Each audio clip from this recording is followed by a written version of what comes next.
Hi everybody, it's Miss Hall. I just thought I'd pop on here and read two of my favorite stories for you. The first story is called Knuffle Bunny 2 by Mo Williams.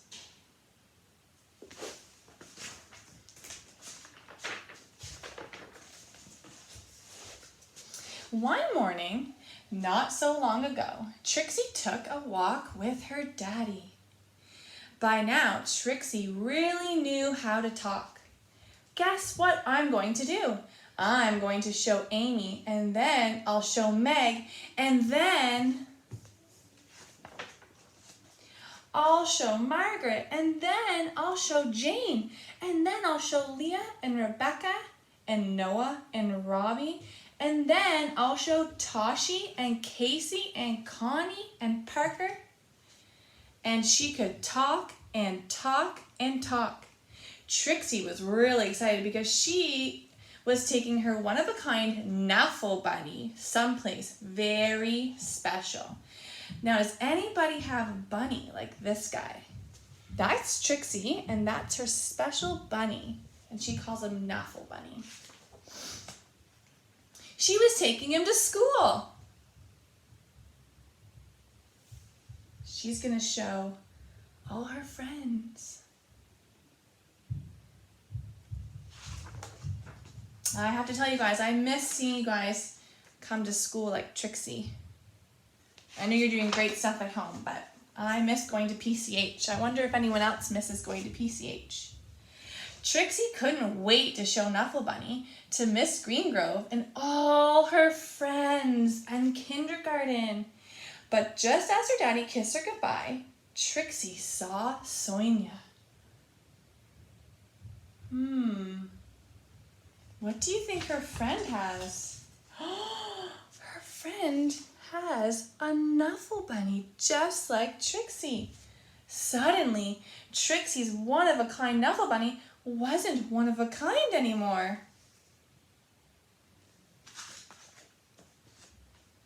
The morning did not go well. Knuffle, Knuffle, Knuffle, Niffle, Niffle, Niffle. The afternoon even got worse. What happened? What's the teacher doing to help her students? She's taking the Knuffle Bunnies away from Trixie and Sonia. Oh no. When the school bell rang, and Miss Greengrove returned the Knuffle Bunnies to the girls. Oh look, they're so happy. Do we bring stuffed animals to school? No, they're for bedtime. The day definitely got better, thought Trixie. Here she is. Look, she's running outside. There's her Knuffle Bunny. Then, before she knew it, it was time to go home. So Knuffle Bunny made it to the sandbox, the swing, and now her mom's there. Trixie ate her dinner, she devoured her dessert, and she brushed her teeth.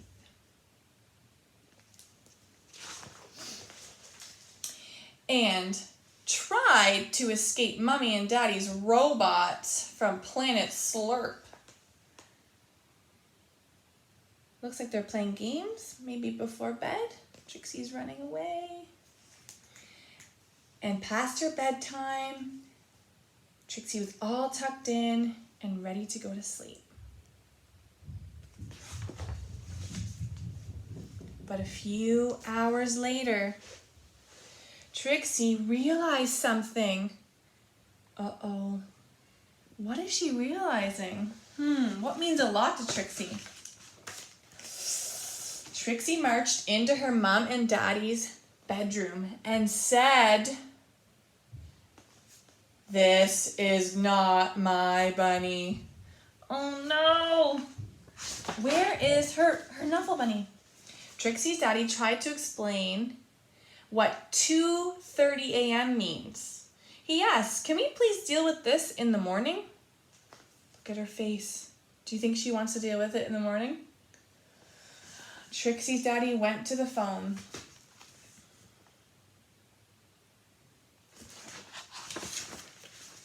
Before he even made it downstairs, ba-ring, ba-ring, the phone rang. "We have your bunny," said a man's voice on the other end. "Uh-oh." "And we have your bunny," replied Trixie's daddy. Then arrangements were made. Now, 2 a.m. means super early in the morning. The sun is not up and everyone is sleeping. So look, when they take the bunnies back, her daddy's helping her problem solve. He's a great dad. He's going out in the middle of the night.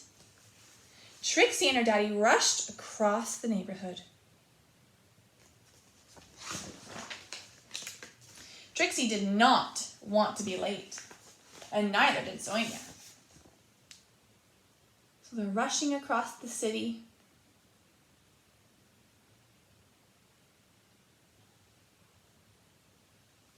And it's no sunlight. It's in the night. The sun is not shining. There was an exchange. And the Knuffle bunnies were back where they belonged. I hope they thanked their dads. "I was so worried about my bunny," said Sonia. "So was I," said Trixie. Then they both said at the same time, "I'm glad you got your bunny back."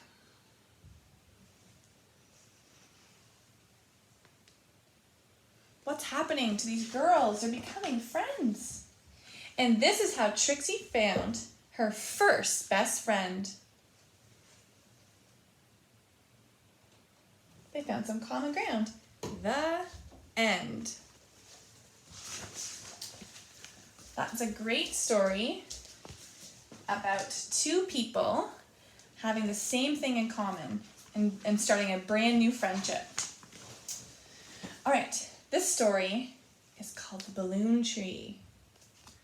This story is by Phoebe Gilman, one of my favorites.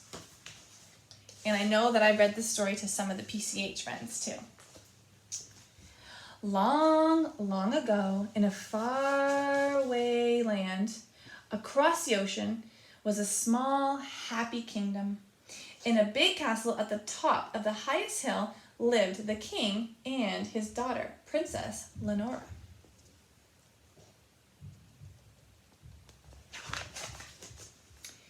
Princess Lenora loved playing and singing and dancing, but most of all, she loved balloons.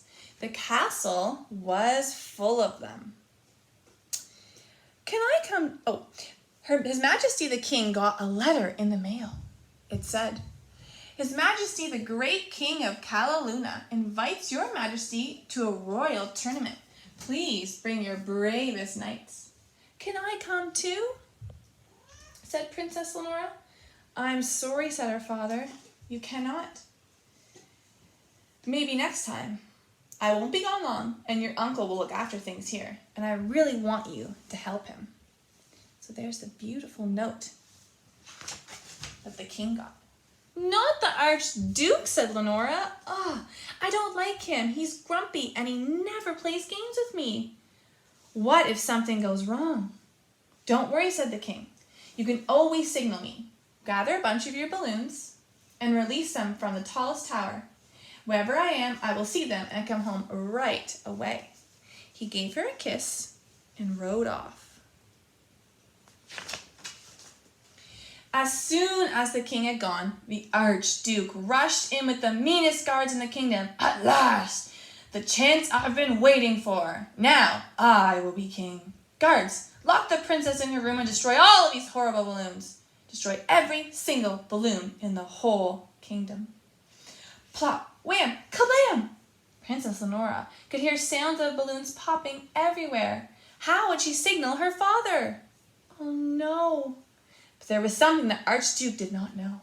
There was a secret passage that led to the chamber of one of Lenora's friends. Through a small opening behind the curtain, she slipped out. And she entered a dark, twisting stairway inside the walls of the castle.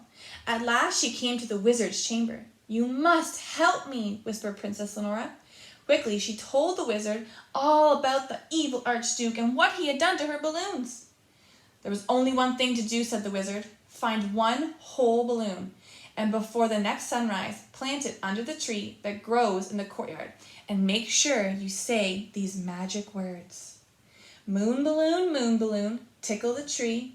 4 balloons, more balloons, blossom for me. The sun was setting, and Princess Lenore knew she had to get on her search. She visited the richest lords in the city, but all the balloons had been broken.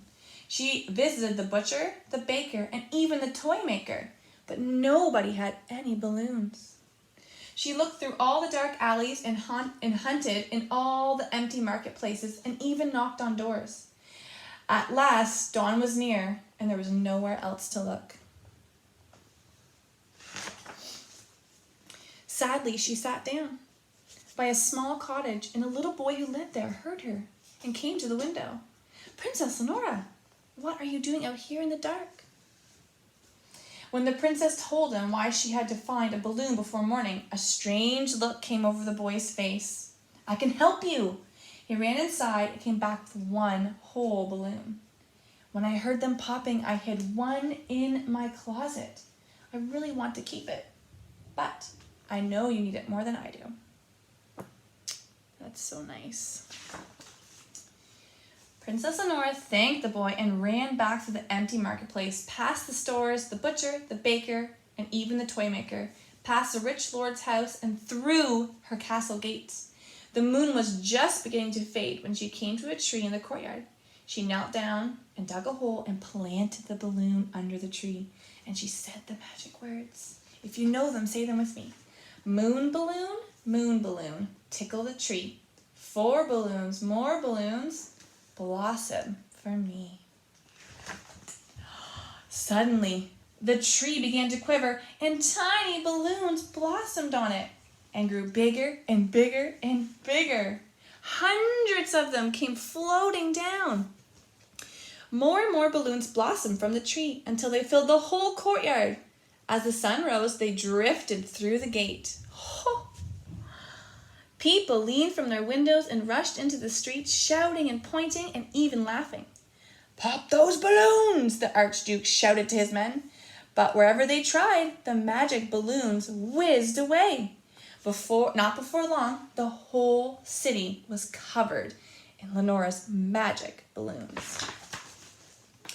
The shopkeepers had to close their doors, and all the chickens flew their coops. All the traffic had to stop, and all the balloons kept blooming. All the workers had to play, and even the schools had to close. Balloons were everywhere, and the tree kept blossoming. The Archduke jumped up and down with rage when he saw his guards could not pop these balloons. He rushed at the tree with his spear, but suddenly a balloon blossomed on its point. And he bounced right back onto his bottom. Just then a balloon burst forth from the end of every single spear.